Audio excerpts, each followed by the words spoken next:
महाभारत घटनाओं का क्रम है। इसमें एक के बाद एक घटनाएं घटी थी और यही घटनाक्रम महाभारत काव्य को विश्व का सबसे रहस्यमय काव्य बनाता है। महाभारत युद्ध के बाद ऐसा माना जाता है कि श्री कृष्ण के कुल यानी उनके यादव वंश का नाश कौरवों की मां गांधारी के दिए श्राप के कारण हो गया था। लेकिन यह बात शायद ही आपको पता हो कि उनके पूरे वंश से केवल एक ही व्यक्ति ऐसे भी थे जो यादव वंश के नरसंहार से बच गए थे और उन्होंने ही यादव कुल को दोबारा खड़ा किया था और श्री कृष्ण के कई नए मंदिर भी बनाए थे जो आज भी अस्तित्व में है। तो इसी रहस्य को जानने के लिए इस वीडियो को अंत तक जरूर देखें। नमस्कार मित्रों, आपका ज्ञान मेला यूट्यूब चैनल में स्वागत है।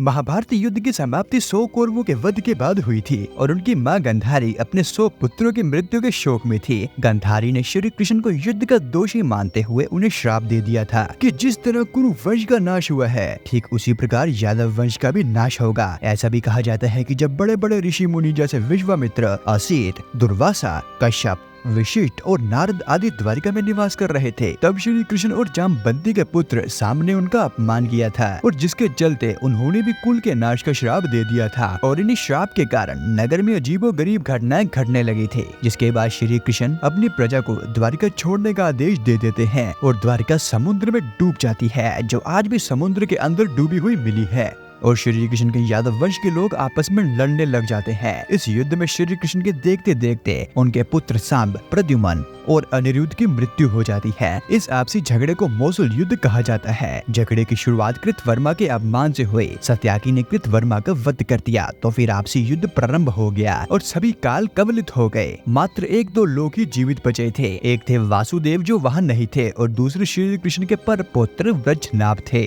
यह नरसंहार देख बलराम दाऊ ने यमुना नदी के पास अपने प्राण त्याग दिए और श्री कृष्ण ने भी अपनी सांसारिक माया का अंत किया। श्री कृष्ण के प्रपौत्र ब्रज को बहुत सी जगहों पर ब्रजनाभ भी कहा जाता है। ब्रजनाभ द्वारिका के यादव वंश के अंतिम शासक थे जो यादवों की आपसी लड़ाई में जीवित बच गए थे। द्वारिका के समुद्र में डूबने पर अर्जुन द्वारिका गए और ब्रज तथा शेष बची यादव महिलाओं को हस्तिनापुर ले गए। कृष्ण के प्रपौत्र ब्रज को हस्तिनापुर में मथुरा का राजा भी घोषित किया गया था। जब ब्रजनाभ मथुरा के राजा बने उस समय पर ब्रज मंडल उजाड़ पड़ा था। उन्होंने महाराज परीक्षित और महर्षि शांडिल्य के सहयोग से संपूर्ण ब्रज मंडल की पुनः स्थापना की। ब्रजनाभ के नाम से ही मथुरा क्षेत्र को ब्रज मंडल कहा जाता है। ब्रज ने ही मथुरा में सर्वप्रथम भगवान श्री कृष्ण के जन्म स्थान पर भव्य मंदिर का निर्माण किया था। पौराणिक आख्यान के अनुसार भगवान श्री कृष्ण के पौत्र ब्रजनाभ ने अपने पूर्वजों की पुण्य स्मृति में तथा उनकी उपासना क्रम को स्थापित करने हेतु 4 देव विग्रह और 4 देवियों की मूर्तियां निर्माण कर स्थापना भी की थी। श्री कृष्ण के प्रपौत्र महाराज ब्रजनाभ ने ब्रज में 8 मूर्तियों का आविष्कार किया था